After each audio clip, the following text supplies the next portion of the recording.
Hi family, welcome back to my YouTube channel, and if it's your first time here, please hit the notification bell so that you don't miss my other videos. In this video, I'm going to be giving you an update on what happened to House of Sweden today's full episode. His mind is out there thinking about Uuna. Guy ubonakala ungathi ama-intentions wakhe this time around, they are pure about Uuna. And Sansa came, they interrupted her thoughts. Neo, on the other hand, think ukuthi Uuna doesn't want him.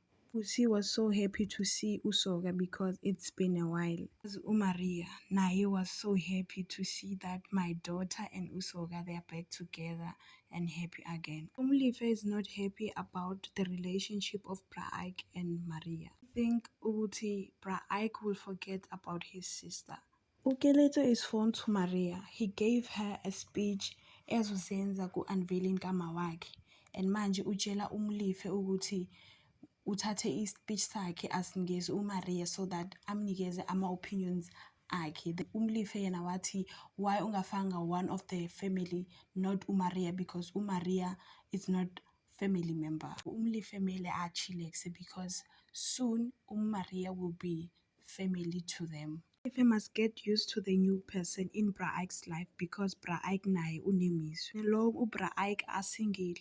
Manje it's time for him ukuthi naye move on.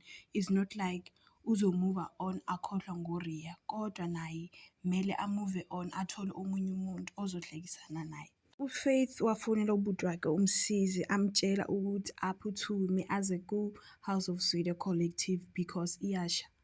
And uMsizi ran straight to the collective.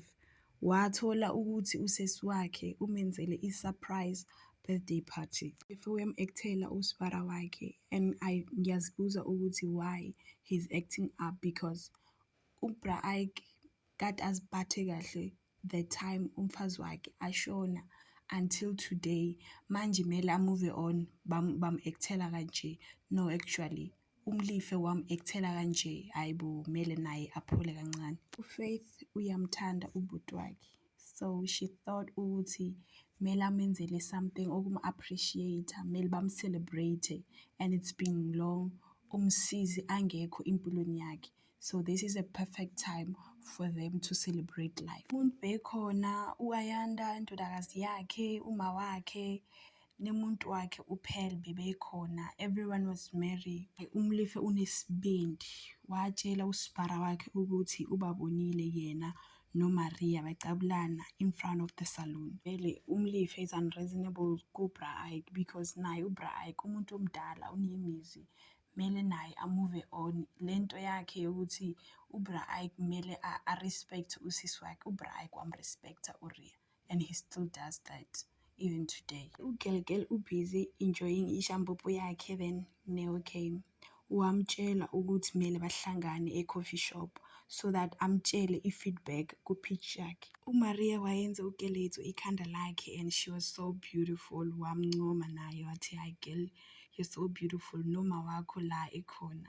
She's proud of you." Yafika inkalakatha. Umlife came fuming with fire, seeing Keleto with Maria smiling.